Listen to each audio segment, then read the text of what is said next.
You're listening to Bridge the Gap Season 3, a podcast dedicated to inform, educate, and influence the future of housing and services for seniors.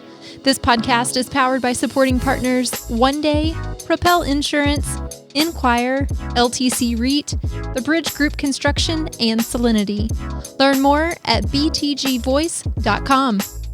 Welcome to Bridge the Gap, the senior living podcast with Josh and Lucas, another exciting show about resident engagement and a bunch of other things. We've got a good friend on the program today. We want to welcome Charles from Linked Senior. Welcome to the show. Hi, good morning, guys. It's great to see you. You know, Josh, this whole year, it's like we haven't been able to go to our conferences. We haven't been able to see our friends like we're normally used to. And, Charles, it's great to see you. It's been a while. I think the last time we were together was at an industry conference and we were having a mastermind dinner and you had your old people are cool swag and everybody was loving it. Josh has got his old people are cool shirt on this morning.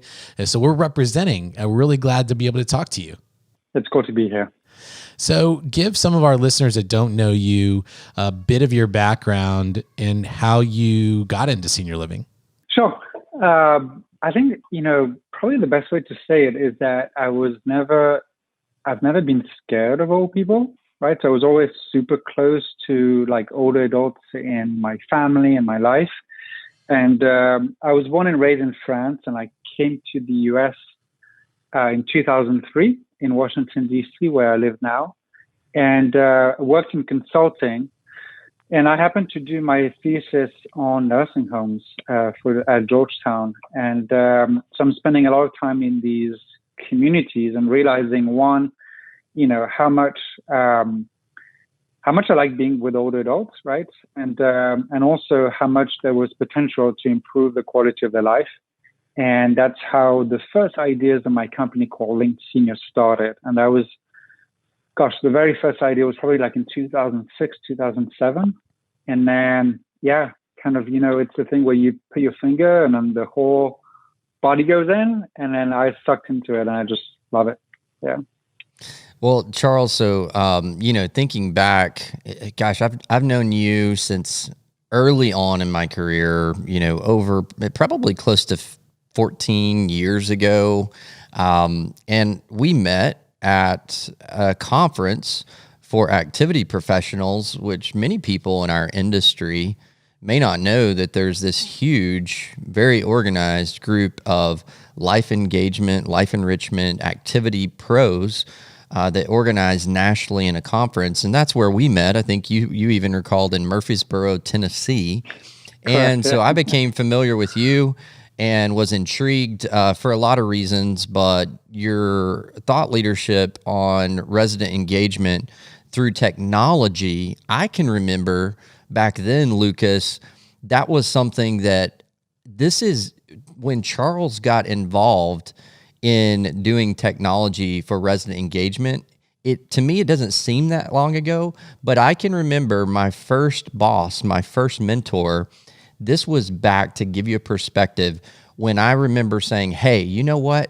I think our community should have a Facebook page. And I remember my boss saying, that social media stuff will never go anywhere and would not let me have a Facebook page. And then I meet Charles, a guy from France with a thick accent and brilliant, and a redneck talking to this guy, and he's telling me about all this technology he was doing. It was blowing my mind. But since then, we've had a great friendship and seen your product evolve and serve the industry, and it's so awesome. But, one of the things I also want to talk about is how you guys have really given back a lot to the industry and created some programs and things to rally the industry around resident engagement. So for me, that started by jumping on the bandwagon with the old people are cool. Tell our listeners a little bit about why you started that, how that started. Yeah. So thanks for sharing that background. Just like what we're passionate about is what you said, which is resident engagement, right? We are a resident engagement company. And so some of what we do is technology, but it doesn't stop there at all, where we ultimately believe that at the deepest core, we believe that, the pursuit of purpose, right? The ability to connect to meaning. We believe that that is a basic human right, right? So it's a basic human right to be able to connect to what is meaningful to you, to find purpose every day. And I think that if you look at the older adults, especially residents in senior living, what's missing for them to get there, right? To find purpose every day. And so, you have these very passionate staff members that sign up for jobs where, they're all about engaging the older adults, but then they're blocked because of different reasons. One, they use a lot of paper, hence the technology. Two, the job itself isn't really valued a lot. It's changing now, which is good, but still, you still have a lot of organizations that don't truly value that position. And three, what's the biggest challenge for our industry? And, I like to think one of the biggest challenges of our society, despite COVID right now, right, like generally speaking, is the fact that we truly don't respect the older adult enough. We are a society, and I say we, like I happen to be French. It's the same thing in France. So I'll just say we collectively. We don't value the older adults as much as we did in the past or other countries in the world. And I think there's a lot to be said that, like, I like your T-shirt, of course, and we have these stickers. In the end, old people are cool, but they're not better than anyone else, right? They are old. They're cool like anyone else, basically. Does that make sense? So, in other words, it's an initiative that we started primarily to engage in conversation the same way you have when you walk around with your T-shirt and people and say, hey, I like your T-shirt. Well, that is exactly the intention, which is to create connections, discussions, and maybe a little bit of friction and disruption on, yes, there are people like anyone else, hence they're cool like anyone else.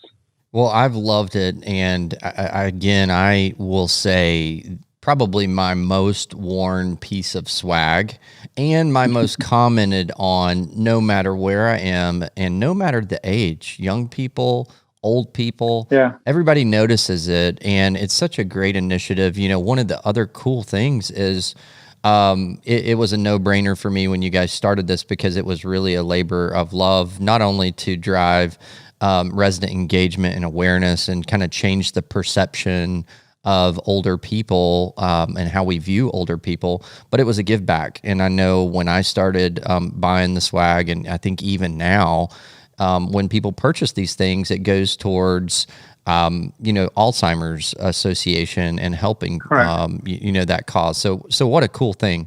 So take us now on a journey, that started several years back. Take us through where you guys have journeyed, as we all have, through this year 2020. It's been interesting. Most organizations have had major pivots, but there has been a massive focus, which is probably a great thing, a great outcome of a negative situation, on resident engagement. And there's been this light cast on how much better we need to do as an industry on resident engagement. How have you guys responded to this year and what you do? And tell us a little bit about that. Yeah. It's been tough. Like, honestly, it's just been super tough. So, the background is a lot of our work, a lot of resident engagement work is about fighting social isolation. And, we've known for years now that it actually is a bigger risk to healthy aging than obesity, right? We know also that social isolation is it can be as bad as smoking 15 cigarettes a day. So we've always known, we were fighting against this. We've always known that, there was a greater good as well. But then when COVID hit, obviously it changed a lot. And I think people tend to forget that planet Earth, like humans in general, are just affected by COVID-19, right? Like, everyone on Earth is affected. But probably the one thing that people don't really bear in mind is the fact that the one industry with education, like schools, but the one industry that's really kind of disrupted the most is our industry, like the senior living industry. What we are going through as an industry is is a huge challenge. And when it comes to resident engagement, it's probably one of the disciplines in that industry right after infection control that is going through the deepest changes. I can give you one figure where mid-October right now, there's a report that just came out a week ago that says that 80% of residents have not had a visit from the outside since mid-March, right? 80%. And so the degree of isolation is huge. And so what we've done at Link Senior when COVID hit mid-March, we were like, well, what can we do? Like, what can we do right now? Like, pause everything, stop, what can we do? And we did two things that were, actually three things that were successful. One is we started thinking about how can we give our product for free. So we opened most part of our platform right at the end of, I remember actually, it was on March 28th, and we allowed people to use most of the modules for free. And I remember talking with my CTO, and we were like, well, when do we end this? Like, we're for profit. Like, we need to make money at one point. And he was like, listen, Charles, just don't worry about it. Just pick a happy date for people. And I was like, well, what's the happy date for Americans? Because I'm French. And he was like, well, happy date is July 4th. Like, that was mid-March, right? And so we were like, okay, take the product for free until July 4th. Like, we literally had no idea that this thing will carry on until even today, right? And so we did that, and we had hundreds of providers sign up. So that was a cool way of trying to help the industry. The second thing we did is that we, within our platform, allowed live performances. So one of the biggest problems is that these communities are isolated and blocked. And so through our platform, since July, we stream 4 events a day for no additional fee. So like music performances, exercise, mindfulness. So that's been cool. That's been really helpful. And I think that the thing that we're the most proud of is that we started a big initiative called Activities Strong, which is a little bit like Old People Are Cool, in the idea that it's a platform to acknowledge, educate, and empower activity and life enrichment directors. And we were doing webinars before. We doubled the amount of webinars we do now. And we have anything from 6, 7 to 1,100 people show up on these bi-weekly webinars. And it's been fun. Yeah. So that's what we did. And that's what we're still doing, actually. What an amazing journey. So, Lucas, one thing I want us to just Charles just mentioned it very quickly and very humbly. But one of the things that you and I have spoken about so much throughout the last 6 or 8 months is how much our industry has come together in great ways, from the partners like Charles to the industry, literally giving away what he makes a living for to help the industry during a tough time, to keep the residents engaged, how providers, how the healthcare heroes, as we've talked about a lot, have risen above and beyond the norm so quickly. I mean, they've had to do this very quickly to try to keep the residents engaged. And so, Lucas, I know you even in your day job, your business, were at a point where, you weren't allowed for a short amount of time or a few months to go into the communities as there weren't really allowed any visitors.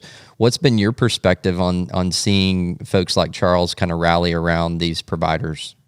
Yeah, it's so important. I mean, if you think about senior living right now, one of the biggest value propositions is that it fights social isolation. It is the answer.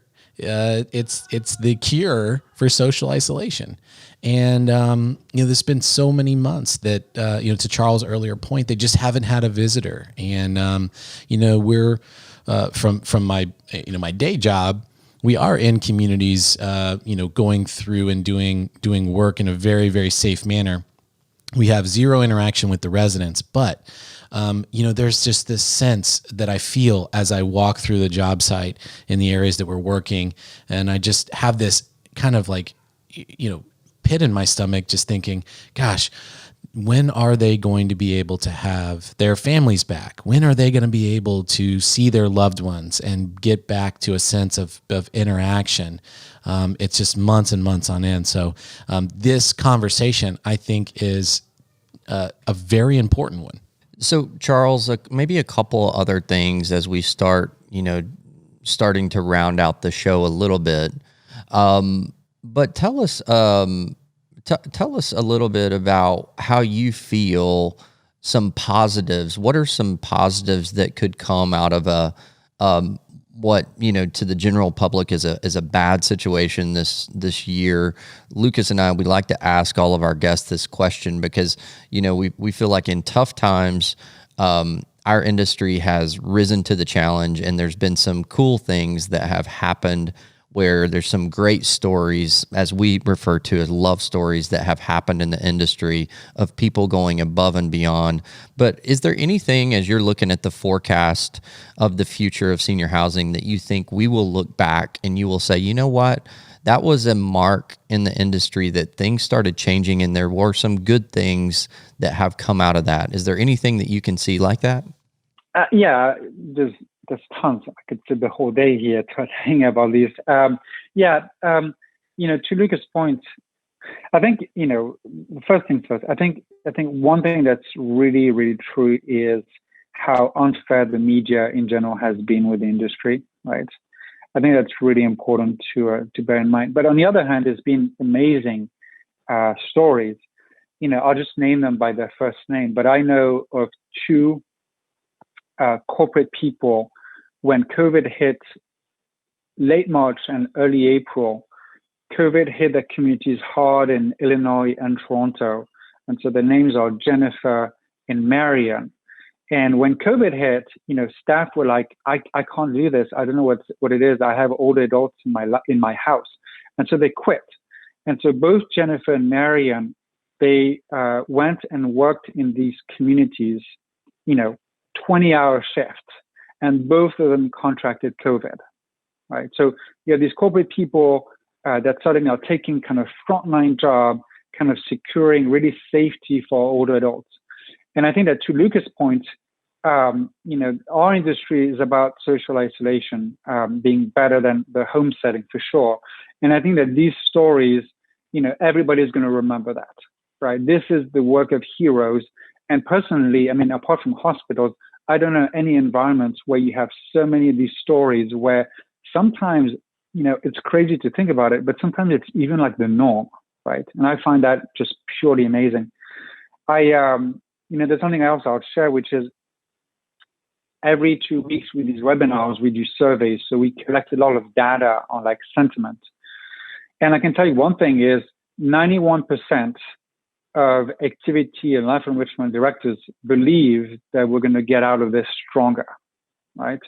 And I find that amazing because as tough as things are, and they truly, truly, I don't know, I haven't been in a community since March, but it's truly, as tough as things are, they're all in there. Yeah, we're going to get out of this and it's going to be stronger. And I think I'll probably leave it with the last thing, which is I think that the one winner of this pandemic in our industry is going to be resident engagement.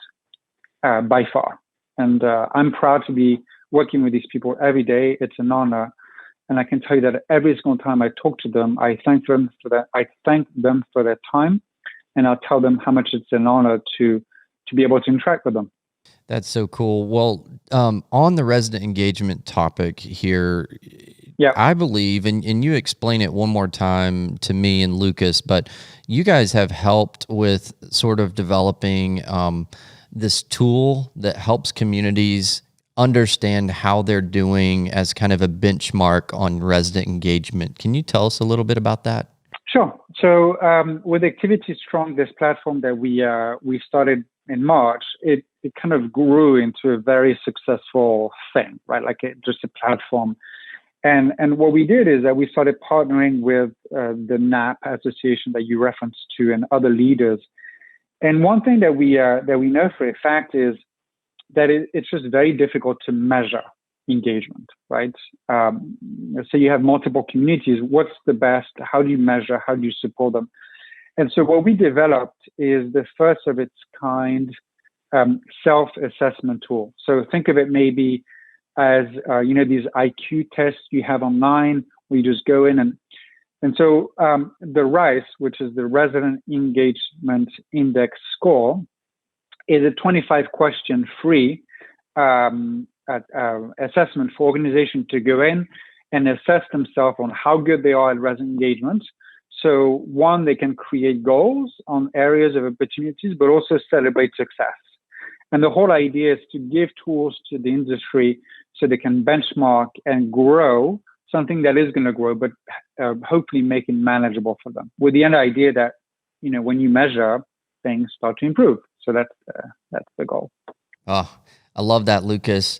Well, I know our listeners are going to want to connect with you, Charles. Sure. If they're not already connected to you, connect with Linked Senior, connect with Old People Are Cool, and connect with your latest resident engagement platform that you've developed for the industry. And I know, Lucas, we're going to connect Charles to all of our listeners in that way.